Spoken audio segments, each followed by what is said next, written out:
Good morning everybody, have a nice day. एक बार फिर आपका जीव विज्ञान की ऑनलाइन कक्षा में आप सभी का स्वागत है।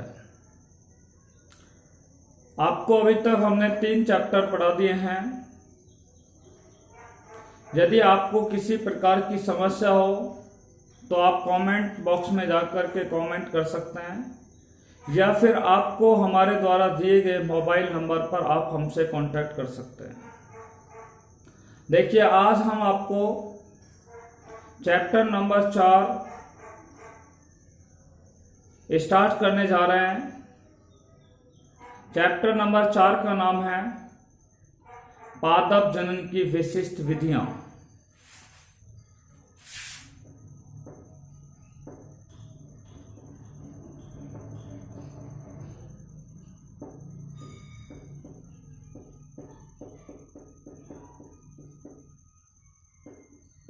लेसन नंबर 4, पादप जनन के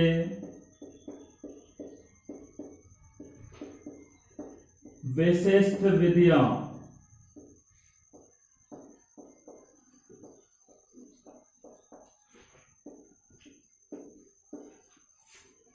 स्पेशल मेथड्स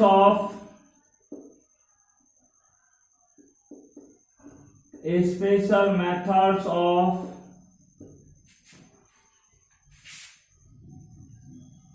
प्लांट रिप्रोडक्शन।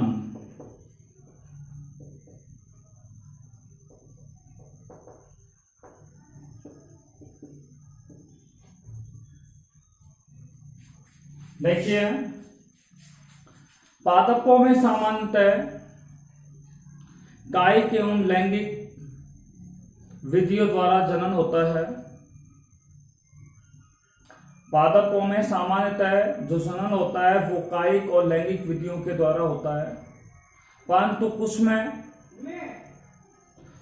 कुछ पादपों में बिना निषेचन के नए पादपों का क्या होता है? निर्माण होता है। किनका निर्माण होता है? नए पादपों का निर्माण होता है। अर्थात उन पादपों में बिना निषेचन के क्या हो जाता है? नए पादपों का या नई संततियों का निर्माण हो जाता है। ऐसी विधि को पादपों में जनन की विशिष्ट विधि कहते हैं। ऐसी विधियों को पादपों में क्या कहते हैं? जनन की विशिष्ट विधियां कहते हैं। जनन की विशिष्ट विधि की परिभाषा क्या हुई कि पादपों में सामान्यतः जनन कायिक एवं लैंगिक विधियों के द्वारा होता है, परंतु कुछ पादपों में बिना निषेचन के नए पादपों का निर्माण होता है। ऐसी विधियों को पादपों में जनन की विशिष्ट विधियां कहा जाता है। आपको बता दें, कुछ लेखक होते हैं, कुछ लेखक हैं, वे क्या बताते हैं कि कुछ लेखक ये बताते हैं कि भैया जनन की जो विशिष्ट विधियां हैं उन्हें अलैंगिक जनन भी कहते हैं। जनन की जो ये विशिष्ट विधियां हैं, इन सभी विशिष्ट विधियों को क्या कहा है? उन्होंने अलैंगिक जनन कहा है। इसलिए हम सीधे शब्दों में कहें तो ये कह सकते हैं कि कुछ लेखक इसे अलैंगिक जनन भी कहते हैं। कुछ लेखक इन जनन की विशिष्ट विधियों को क्या कहते हैं? अलैंगिक जनन भी कहते हैं। देखिए, अब हम बात करते हैं पादप जनन की विशिष्ट विधियों के प्रकार। पादप जनन की विशिष्ट विधियों के प्रकार। पादप जनन की विशिष्ट विधियों के प्रकार। देखिए, पादप जनन की विशिष्ट विधियां मुख्य रूप से 4 प्रकार की होती हैं। कितने प्रकार की होती हैं? 4 प्रकार की होती है। सबसे पहली विधि का नाम है असंग जनन, या इसका दूसरा नाम है अपसंयोजन। ठीक है, इंग्लिश में बोलते हैं एपोमिक्सिस। दूसरी है अनिषेक विस्तार,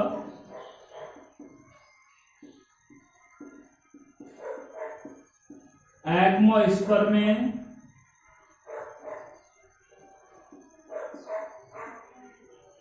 तीसरा है सूक्ष्म प्रवर्धन,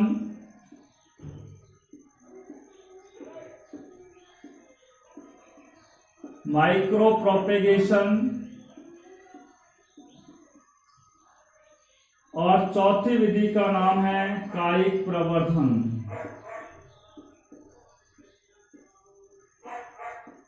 वेजिटेटिव प्रोपेगेशन। सबसे पहले हम आपसे बात करने जा रहे हैं असंघनन के ऊपर कि असंघनन क्या है। ठीक है, देखिए असंघनन को सबसे पहले जो परिभाषित किया था वो हैंस विंकलर नाम के वैज्ञानिक ने किया था। हैंस विंकलर ने असंघनन को सबसे पहले 1908 में परिभाषित किया था। और हैंस विंकलर ने बताया था कि लैंगिक जनन का ऐसी किसी भी विधि के द्वारा हम क्या कर सकते हैं, प्रतिस्थापन कर सकते हैं। लैंगिक जनन का ऐसी किसी भी विधि द्वारा प्रतिस्थापन जिसमें बिना निषेचन एवं अर्धसूत्री विभाजन के, जिसमें बिना निषेचन एवं अर्धसूत्री विभाजन के भ्रूण या संतति का क्या होता है, निर्माण होता है, उसे क्या कहते हैं, असंघनन कहते हैं। असंघनन की परिभाषा क्या हुई कि लैंगिक जनन का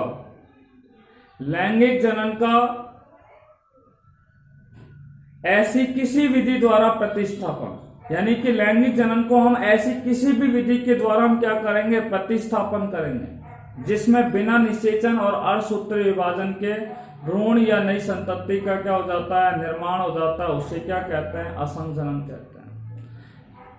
तो असंघनन की परिभाषा आपके समझ में आ गई कि लैंगिक जनन का ऐसी किसी विधि द्वारा प्रतिस्थापन जिसमें बिना निषेचन और अर्धसूत्री विभाजन के भ्रूण का क्या होता है, निर्माण होता है, उसे क्या कहते हैं, असंघनन कहते हैं। देखिए कुछ एम्ब्रियोलॉजिस्ट हैं, भ्रूण वेता हैं, भ्रूण वैज्ञानिक हैं, और उन भ्रूण वैज्ञानिकों ने क्या बताया है कि जो कायिक प्रवर्धन और अनिषेक विशेषता है, कायिक प्रवर्धन और अनिषेक विशेषता, देखिए कायिक प्रवर्धन और अनिषेक विशेषता को कुछ भ्रूण वैज्ञानिकों ने इन दोनों को किसके अंतर्गत रखा है, असंघनन के अंतर्गत रखा है। कुछ भ्रूण वेताओं के द्वारा या भ्रूणिकी वैज्ञानिकों के द्वारा अनिषेक विशेषता और कायिक प्रवर्धन को किसके अंतर्गत रखा है, असंघनन के अंतर्गत रखा है। और आपको बता दें हम यहाँ पर असंघनन जो होता है वो मुख्यतः कितने प्रकार का होता है, 2 प्रकार का होता है। आइए हम बात करते हैं असंघनन के प्रकार। किसके प्रकार पे बात कर रहे हैं, असंघनन के प्रकार। देखिए असंघनन जो होता है, असंघनन जो होता है वो कितने प्रकार का होता है, 2 प्रकार का होता है। असंघनन के प्रकार, असंघनन कितने प्रकार का होता है, 2 प्रकार का होता है। सबसे पहला हो गया बीजाणुभेद। बीजाणुभेद असंघनन, इंग्लिश में बोलते हैं स्पोरोफाइटिक, स्पोरोफाइटिक एपोमिक्सिस। और दूसरा जो प्रकार है उसे बोलते हैं युग्मकोद्भेद असंघनन, इसे बोलते हैं गैमेटोफाइटिक एपोमिक्सिस। देखिए सबसे पहले हम आपसे बात कर रहे हैं बीजाणुभेद असंघनन के ऊपर।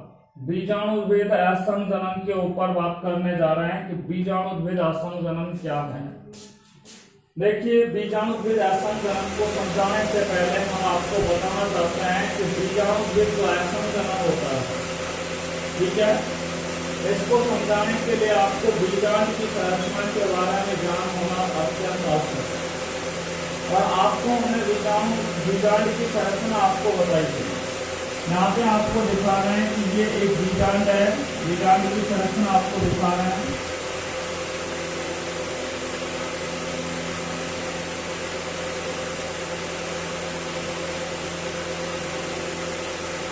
ये एक बीजांड की संरचना है तो आपके सामने दी हुई है।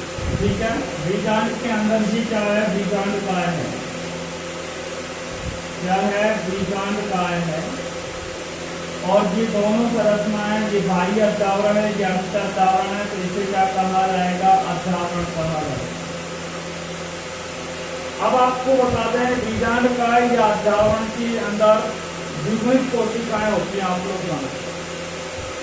और बीजांड काय और अध्यावरण की जो द्विगुणित कोशिकाएं होती है, इनमें क्या होता है, निषेचन नहीं होता है, नहीं निषेचन होता है, नहीं क्या होता है, असूत्रीय विभाजन होता है। और इन्हीं बीजांड काय और अध्यावरण की द्विगुणित कोशिकाओं में बिना निषेचन और अर्धसूत्रीय विभाजन के किसका निर्माण हो जाता है, भ्रूण का निर्माण हो जाता है। किसका निर्माण हो जाता है, भ्रूण का निर्माण हो जाता है। उसे क्या कहता है, बीजाणुद्विद आसंजनन कहता है। क्या कहता है, बीजाणुद्विद आसंजनन कहता है। देखिए बीजाणुद्विद आसंजनन की परिभाषा हम आपको बताने जा रहे हैं कि बीजाणुद्विद आसंजनन क्या है। ये ऐसा असंजनन जिसमें बीजांड काय और अध्यावरण, बीजांड काय और अध्यावरण, बीजांड काय की कोशिकाएं कैसी होती हैं, द्विगुणित होती हैं, आप लोग जानते हैं। अध्यावरण की कोशिकाएं भी कैसी होती हैं, द्विगुणित होती हैं।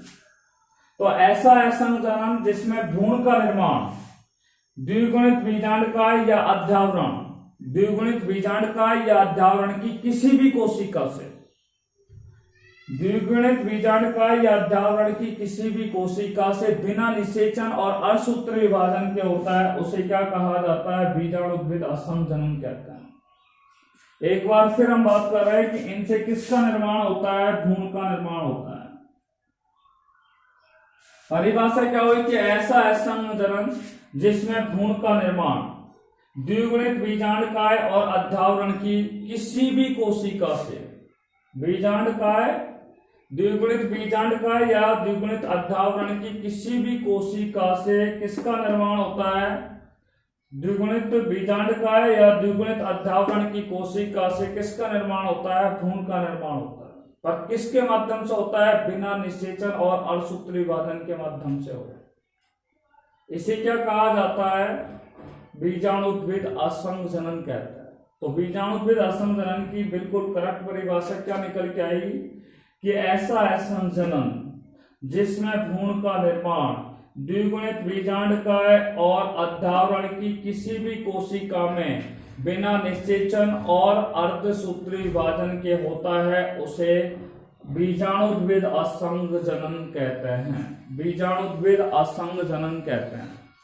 अब हम बात करते हैं युग्मकोद्भिद असंजनन पर। आपसे बात करने जा रहे हैं कि युग्मकोद्भिद असंजनन कौन सा है।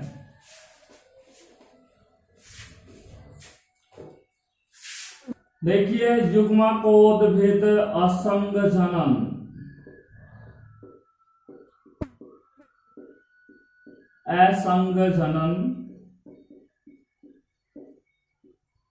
युग्मकोद्भिद जो असंजनन होता है, इस प्रकार के असंजनन में क्या होता है, भ्रूण का क्या होता है, परिवर्धन होता है। आपने देखा कि बीजाणुद्विद असंजनन के अंदर तो क्या था, बीजांड काय की कोशिकाएं थी। बीजांड काय की कोशिका या फिर अध्यावरण की जो द्विगुणित कोशिकाएं होती हैं, कौन सी कोशिकाएं होती हैं, अध्यावरण की द्विगुणित कोशिकाएं होती हैं। ठीक है, उनके किसी भी द्विगुणित कोशिका में बिना निषेचन और अर्धसूत्रीय विभाजन के नई संतति का निर्माण होता है, उसे बीजाणुद्विद असंजनन कहते हैं। परंतु यहाँ पे युग्मकोद्भिद असंजनन में आपको बता रहे हैं, यहाँ पे क्या है, ये भ्रूण कोश है और भ्रूण कोश के अंदर अगुणित कोशिकाएं पाई जाती है। कौन कौन सी पाई जाती है, ये 3 प्रतिमुखी कोशिकाएं होती हैं, 2 यहाँ पर क्या है, ये सहायक कोशिकाएं होती हैं, और ये मध्य में क्या होती है, कौन सी होती है, अंड कोशिका होती है। ठीक है, तो अगुणित जो भ्रूण कोश होता है, अगुणित भ्रूण कोश की कोई भी कोशिका, कितनी कोशिकाएं, 3 ये रही, 3 ये रही, 3 की कौन सी हैं, 3 कोशिकाएं प्रतिमुखी हैं, और 3 कोशिकाओं में एक अंड कोशिका, 2 सहायक कोशिका, इस तरीके से टोटल मिलाकर के 6 कोशिकाएं। यहाँ पर ये 6 कोशिकाएं हैं, यानी कि इनमें भ्रूण कोश की कोई भी अगुणित कोशिका में क्या होता है, बिना निषेचन और बिना अर्धसूत्री विभाजन के, बिना निषेचन और अर्धसूत्री विभाजन के किसका निर्माण होता है, भ्रूण का निर्माण होता है। उसे युग्मकोद्भिद असंजनन कहते हैं। परिभाषा एक बार फिर युग्मकोद्भिद असंजनन की सुन लीजिए। युग्मकोद्भिद असंजनन इस प्रकार के असंजनन में भ्रूण का परिवर्धन या भ्रूण का निर्माण अगुणित भ्रूण कोश में, अगुणित भ्रूण कोश की किसी भी कोशिका में बिना निषेचन और अर्धसूत्री विभाजन के हो, उसे युग्मकोद्भिद असंजनन कहते हैं। या आप ऐसे भी बोल सकते हैं, ऐसा असंजनन जिसमें अगुणित भ्रूण कोश की कोई भी कोशिका बिना निषेचन और अर्धसूत्री विभाजन के नई संतति या भ्रूण का निर्माण करती है, उसे युग्मकोद्भिद असंजनन कहते हैं। क्या कहते हैं? युग्मकोद्भिद असंजनन कहते हैं। देखिए, अब हम आपसे बात करने जा रहे हैं युग्मकोद्भिद असंजनन के प्रकार। देखिए, युग्मकोद्भिद असंजनन जो होता है वो मुख्य रूप से 2 प्रकार का होता है। युग्मकोद्भिद असंजनन कितने प्रकार का होता है? 2 प्रकार का होता है। नंबर 1 अनिषेक बीजता, अनिषेक बीजता अनिषेक जनन, जिसको आपने आपको पिछली कक्षा में पढ़ाया था, पार्थेनोजेनेसिस। और दूसरा बिंदु हमने आपको पढ़ाया था अपयुग्मन, अपयुग्मन जिसको बोलता है एपोगैमी के नाम से जानते हैं, एपोगैमी। अनिषेक जनन पे बात करते हैं, पार्थेनोजेनेसिस पर आपसे बात करने जा रहा है। ठीक है, यहाँ पर ये क्या है, ये अंडा है। ठीक है, अनिषेक जनन में क्या है कि अंडा जो है वो निषेचित नहीं होता, अर्थात अनिषेचित जो अंडा होता है, अनिषेचित जो अंडा होता है, उस अनिषेचित अंडे से किसका निर्माण होता है? भ्रूण का निर्माण होता है। उसे क्या कहते हैं? अनिषेक जनन कहते हैं। अर्थात ऐसा जनन जिसमें अनिषेचित अंडे से किसका निर्माण होता है? अनिषेचित अंडे से किसका निर्माण होता है? भ्रूण का निर्माण होता है। ऐसा जनन जिसमें अनिषेचित अंडे से किसका निर्माण होता है? भ्रूण का निर्माण होता है, उसे क्या कहते हैं? अनिषेक जनन। देखिए, अब बात करते हैं अपयुग्मन क्या है। देखिए, जब भ्रूण का निर्माण अगुणित भ्रूण कोश की किसी भी कोशिका से हो, ठीक है, जब भ्रूण का निर्माण अगुणित भ्रूण कोश, ध्यान से सुनना, जब भ्रूण का निर्माण किससे हो? जब भ्रूण का निर्माण अगुणित भ्रूण कोश की सहायक कोशिकाओं से हो या प्रतिमुखी कोशिकाओं से हो, तो इस प्रकार के असंजनन को अपयुग्मन कहते हैं। अर्थात जब भ्रूण का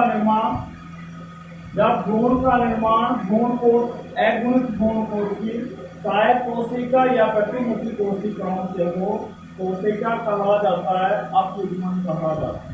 क्या कहा जाता है? अपयुग्मन कहा जाता है। तो अपयुग्मन की परिभाषा क्या निकल के आई? ध्यान से सुनना कि जब भ्रूण का निर्माण अगुणित भ्रूण कोश की किससे हो? अगुणित भ्रूण कोश की सहायक कोशिकाओं से हो या प्रतिमुखी कोशिकाओं से हो, तो उसे क्या कहा जाता है? अपयुग्मन कहा जाता है। अभी तक हमने आपको क्या बताया है? ध्यान से सुनना। हमने आपको बताया जनन की विशिष्ट क्रिया क्या है, और आपको हमने बताया कि पादपों में सामान्यतः लैंगिक और कायिक जनन होता है, परंतु कुछ पादपों में बिना निषेचन और अर्धसूत्री विभाजन के क्या होता है? नई संततियों का निर्माण होता है, जिसे क्या कहा जाता है? जनन की विशिष्ट विधि कहते हैं। आपको मैंने बताया कि पादपों में जनन की विशिष्ट विधियां 4 प्रकार की होती है। पहला आपको बताया असंजनन, अनिषेक बीजता, कायिक प्रवर्धन और सूक्ष्म प्रवर्धन। असंजनन में हमने आपसे बात की कि लैंगिक जनन का ऐसी किसी भी विधि द्वारा प्रतिस्थापन जिसमें बिना निषेचन एवं अर्धसूत्र विभाजन के नई संतति का निर्माण होता है उसे असंजनन कहते हैं। ठीक है, असंजनन दो प्रकार का होता है, बीजाणुजित असंजनन और युग्मकोद्भिद असंजनन। बीजाणुजित असंजनन आपको बताया ऐसा असंजनन जिसमें भ्रूण का निर्माण द्विगुणित बीजांडकाय या अध्यावरण की किसी भी कोशिका से हो, किसी भी कोशिका से बिना निषेचन और अर्धसूत्र विभाजन के हो, तो उसे क्या कहा जाता है? बीजाणुजित असंजनन कहते हैं। युग्मकोद्भिद असंजनन, इस प्रकार के असंजनन में भ्रूण का निर्माण या भ्रूण का परिवर्तन अगुणित भ्रूण कोश की किसी भी कोशिका से बिना निषेचन और अर्धसूत्र विभाजन के हो, तो उसे क्या कहा जाता है? युग्मकोद्भिद असंजनन कहते हैं। देखिए, इसके पश्चात हमने आपको बताया युग्मकोद्भिद असंजनन दो प्रकार का होता है, अनिषेक जनन और अपयुग्मन। जब भ्रूण का निर्माण किससे हो? जब भ्रूण का निर्माण किससे हो? अनिषेचित अंडे से हो। जब हम कहें कि ऐसा जनन जिसमें अनिषेचित अंडे से किसका निर्माण होता है? भ्रूण का निर्माण होता है, उसे अनिषेक जनन कहते हैं। अपयुग्मन किसे कहते हैं? जब भ्रूण का निर्माण अगुणित भ्रूण कोश की सहायक एवं प्रतिमुखी कोशिकाओं से हो, तो उसे क्या कहा जाता है? अपयुग्मन कहते हैं। या हम कह सकते हैं जब भ्रूण कोश अगुणित भ्रूण कोश की सहायक कोशिका एवं प्रतिमुखी कोशिकाओं से भ्रूण का निर्माण हो, तो उसे क्या कहा जाता है? अपयुग्मन कहा जाता है। देखिए, यहाँ तक हमने असंजनन के प्रकार पढ़ा दिए। देखिए, एक वैज्ञानिक हुए थे जिनका नाम था पंचानन महेश्वरी। पंचानन महेश्वरी भारत के एक क्या थे? पादप यानी कि वनस्पति वैज्ञानिक थे। कौन से वैज्ञानिक थे? वनस्पति वैज्ञानिक थे। देखिए, इस वनस्पति वैज्ञानिक को क्या कहा जाता है? पंचानन जो महेश्वरी है, पंचानन महेश्वरी नाम के वैज्ञानिक को भारत में, ठीक है, भ्रूण विज्ञान का क्या कहा जाता है? जनक कहा जाता है। Panchanan Maheshwari is known as a father of Indian embryology. भारतीय भ्रूण विज्ञान का क्या कहा जाता है? उन्हें जनक कहा जाता है। और पंचानन महेश्वरी के अनुसार पुष्पीय पादपों में जो असंजनन होता है, पंचानन महेश्वरी के अनुसार पुष्पीय पादपों में जो असंजनन होता है, कौन से पादपों में? पुष्पीय पादपों में जो असंजनन होता है वो दो प्रकार का होता है। पुष्पीय पादपों में असंजनन कितने प्रकार का होता है? दो प्रकार का। पंचानन महेश्वरी के अनुसार पुष्पीय पादपों में असंजनन कितने प्रकार का होता है? दो प्रकार का होता है। एक का नाम होता है आवर्ती असंजनन। आवर्ती असंजनन, या इसका एक दूसरा नाम हम बोल सकते हैं पुनरावृत्ति असंजनन के नाम से भी इसे जाना जाता है। इंग्लिश में बोलते हैं रिकरेंट एपोमिक्सिस के नाम से इसे जाना जाता है, एपोमिक्सिस। दूसरा होता है अनावर्ती असंजनन, जिसको बोलते हैं नॉन रिकरेंट एपोमिक्सिस।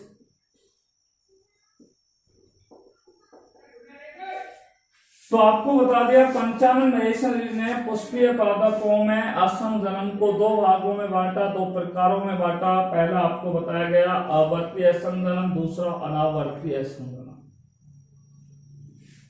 परंतु इस अध्याय के अंदर संक्षिप्त रूप में अध्ययन करने के लिए, ध्यान से सुनना, इस अध्याय में संक्षिप्त रूप से अध्ययन करने के लिए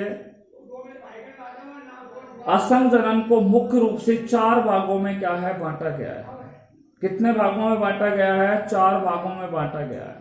ठीक है, पहला हो गया आवर्ती असंजनन, दूसरा हो गया अनावर्ती असंजनन, तीसरा हो गया कायिक असंजनन, वेजिटेटिव एपोमिक्सिस के नाम से जानते हैं। वेजिटेटिव एपोमिक्सिस, और चौथा है अपस्थानिक भ्रूणता के नाम से इसे जाना जाता है। किस नाम से जाना जाता है? अपस्थानिक भ्रूणता, एडवेंटिशियस एम्ब्रोनिक के नाम से इसे क्या है जाना जाता है। ठीक है, देखिए पंचानन महेश्वरी के अनुसार तो पुष्पीय असंजनन को दो भागों में बांटा गया है, परंतु इस अध्याय के संक्षिप्त अध्ययन करने के लिए, इस अध्याय में असंजनन का संक्षिप्त रूप में अध्ययन करने के लिए असंजनन को 4 भागों में बांटा है। अनावर्ती असंजनन, आवर्ती असंजनन, कायिक असंजनन और अपस्थानिक असंजनन। देखिए पंचानन महेश्वरी ने 1950 में पादपों में असंजनन को 2 भागों में बांटा, जिसका नाम आवर्ती और अनावर्ती के नाम से क्या है जाना जाता है। और इस वैज्ञानिक को भारतीय भ्रूण विज्ञान का जनक भी इसे क्या है कहा जाता है। सबसे पहले हम बात करते हैं अनावर्ती असंजनन क्या है। अनावर्ती असंजनन, अनावर्ती असंजनन पर हम आपसे चर्चा करते जा रहे हैं। ठीक है, नॉन रिकरेंट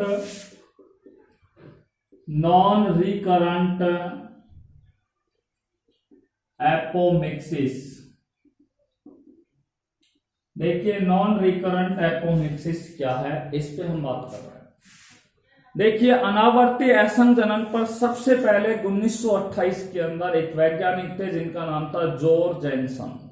ठीक है, 1928 में जॉर्ज जैनसन नाम का एक वैज्ञानिक था, और जिस जॉर्ज जैनसन नाम के वैज्ञानिक ने अनावर्ती असंजनन पर सबसे पहले क्या किया था, अध्ययन किया था।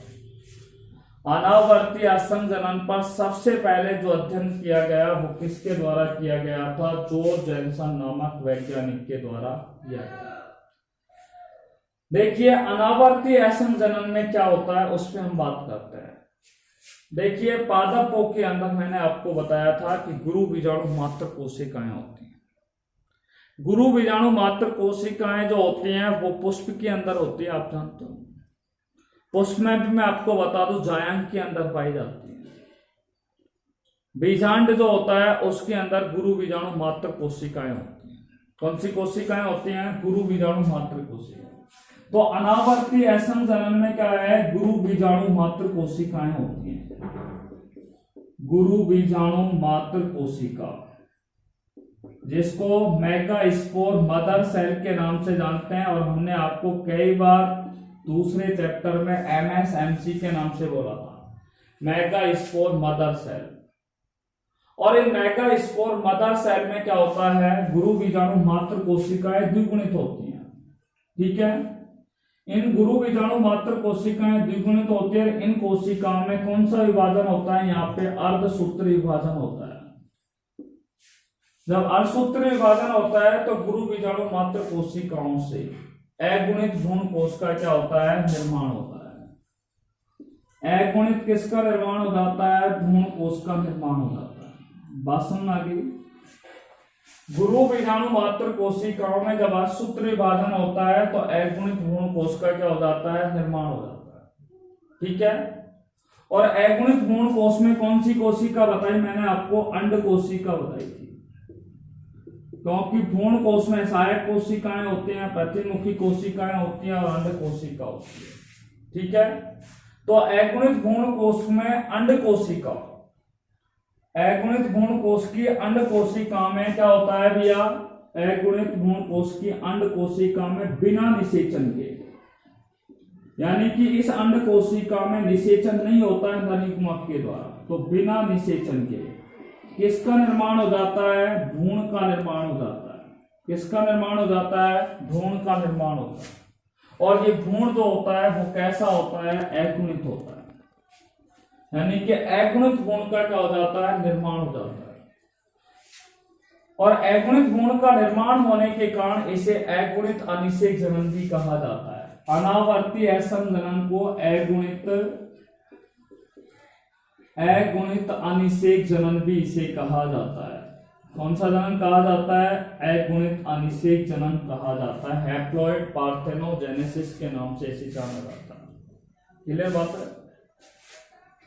देखिए अनावर्ती असंजनन या अगुणित असंजनन की परिभाषा निकल के क्या आई कि अनावर्ती असंजनन में गुरु बीजाणु मात्र कोशिकाओं में असूत्री विभाजन के फलस्वरूप अनावर्ती असंजनन में गुरु बीजाणु मात्र कोशिकाओं में असूत्री विभाजन के फलस्वरूप अगुणित भ्रूणकोश का निर्माण होता है। अगुणित भ्रूणकोश में भ्रूणकोश की अंड कोशिका में बिना निषेचन के अगुणित भ्रूण का निर्माण होता है, जिसे क्या कहा जाता है, अनावर्ती असंजनन कहा जाता है। क्या कहा जाता है, अनावर्ती असंजनन। एक बार फिर दोबारा हम परिभाषा रिपीट कर रहे हैं। अनावर्ती असंजनन में गुरु बीजाणु मात्र कोशिकाओं में अर्धसूत्र विभाजन के फलस्वरूप अगुणित भ्रूणकोश का निर्माण होता है। अगुणित भ्रूणकोश की अंड कोशिका में बिना निषेचन के भ्रूण का क्या होता है, निर्माण होता है, जिसे क्या कहा जाता है, अगुणित अनिषेक जनन या उसे अनावर्ती असंजनन कहते हैं। एक बार आरपीएससी सेकंड ग्रेड में ये सवाल पूछा गया था, अनावर्ती असंजनन में, ठीक है, किस प्रकार का भ्रूण का निर्माण होता है, अगुणित, द्विगुणित, त्रिगुणित या इनमें से कोई भी नहीं। तो अगुणित भ्रूण का क्या होता है, निर्माण होता है। किसका निर्माण होता है, अगुणित भ्रूण का निर्माण होता है। कभी कभार क्या होता है कि यदि भ्रूण का विकास, कई बार क्या होता है कि भ्रूण का विकास, जैसे मैं आपको एक एग्जांपल दे रहा हूं पहले इसको समझाने से पहले, धतूरा और मक्का, धतूरा और मक्का का जो पौधा होता है उसमें जो भ्रूण का निर्माण होता है वो अनावर्ती प्रकार के होता है, ठीक है। इनमें भ्रूण का विकास अंड कोशिका के अलावा, इन दोनों में धतूरा और मक्का के अंदर भ्रूण का विकास अंड कोशिका के अलावा मादा युग्मकोद विधि किससे होता है, दूसरी कोशिकाओं से होता है। किससे होता है, मादा युग्मकोद विधि की दूसरी कोशिका। अब मादा युग्मकोद विधि में अंड कोशिका के अलावा दूसरी कोशिकाएं कौन सी होती है, सहायक कोशिकाएं होती हैं या प्रतिमुखी कोशिकाएं होती हैं। तो उनसे क्या होता है, भ्रूण का निर्माण होता है, किनमें, धतूरा और मक्का के अंदर। तो इस प्रकार के असंजनन को क्या कहा जाता है, अगुणित अपयुग्मन कहा जाता है। क्या कहा जाता है, अगुणित अपयुग्मन। किसे कहते हैं, तो आप कहेंगे कि यदि भ्रूण का विकास अंड कोशिका के अलावा, मादा युग्मकोद विधि की किसी दूसरी अन्य कोशिका से हो तो उसे क्या कहा जाता है, अगुणित अपयुग्मन कहा जाता है। और अगुणित अपयुग्मन किसमें पाया जाता है, धतूरा, और किसमें पाया जाता है, मक्का के पादप में पाया जाता है। देखिए अनावर्ती असंजनन की एक बार फिर परिभाषा कर रहे हैं। ऐसा असंजनन जिसमें गुरु बीजाणु मात्र कोशिकाओं में अर्धसूत्र विभाजन के फलस्वरूप अगुणित भ्रूणकोश का निर्माण होता है और अगुणित भ्रूणकोश की अंड कोशिका में बिना निषेचन के अगुणित भ्रूण का ही क्या हो जाता है, निर्माण हो जाता है, जिसे अनावर्ती असंजनन कहते हैं। कौन सा जनन कहते हैं, अनावर्ती असंजनन कहते हैं। देखिए अनावर्ती असंजनन के बाद हम बात कर रहे हैं पुनरावृत्ति असंजनन, या इसे आवर्ती असंजनन, या इसे रिकरेंट एपोमेसिस के नाम से जानते हैं। बहुत ही इंपॉर्टेंट है परीक्षा के लिहाज से, आवर्ती असंजनन।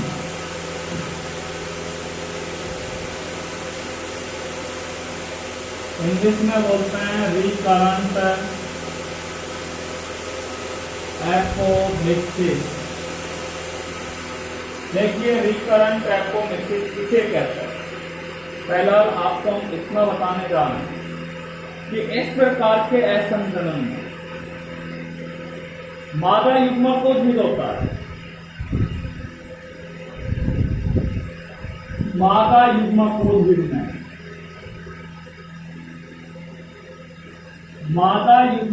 विधि में गुणसूत्रों की जो संख्या होती है, मादा युग्मकोद विधि में जो गुणसूत्रों की संख्या होती है, किसकी संख्या होती है, गुणसूत्रों की। मादा युग्मकोद विधि में गुणसूत्रों की संख्या होती है, वो मात्र पादप के कैसी होती है, समान होती है। मादा युग्मकोद विधि में गुणसूत्रों की जो संख्या होती है वो किसके समान होती है, मात्र पादप के समान होती है। भाई मादा युग्मकों जिनमें गुणसूत्रों की संख्या मात्र पादप के समान क्यों होती है?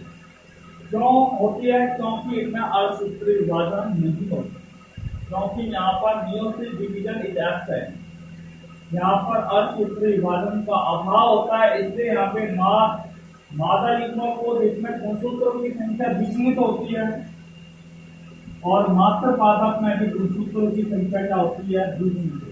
अर्थात हम बोल सकते हैं मात्र पादप और मादा युग्मकों जिसमें गुणसूत्रों की संख्या कितनी होती है? दोनों में समान होती है, और वो भी कैसी होती है? द्विगुणित होती है। इस प्रकार के असम जनन को आवर्ती असम जनन कहा जाता है। कौन सा जनन कहा जाता है? आवर्ती असम जनन कहा जाता है। देखिए अगली कक्षा में हम आपको बताएंगे आवर्ती असम जनन के प्रकार। देखो इसकी परिभाषा एक बार हम बता दें कि इस प्रकार के असम जनन में मादा युग्मकों जिसमें गुणसूत्रों की संख्या मात्र पादप के समान होती है, क्योंकि उसका अर्धसूत्री विभाजन नहीं होता है, इसे आवर्ती असम जनन कहते हैं। आवर्ती असम जनन दो प्रकार का होता है। पहला होता है कायिक अपबीजाणुकता और दूसरा होता है जनन अपबीजाणुकता। अगली कक्षा में हम जो पढ़ेंगे, नेक्स्ट वीडियो में जो आपको हम बताएंगे कायिक अपबीजाणुकता और जनन अपबीजाणुकता पर हम क्या करेंगे? चर्चा करेंगे।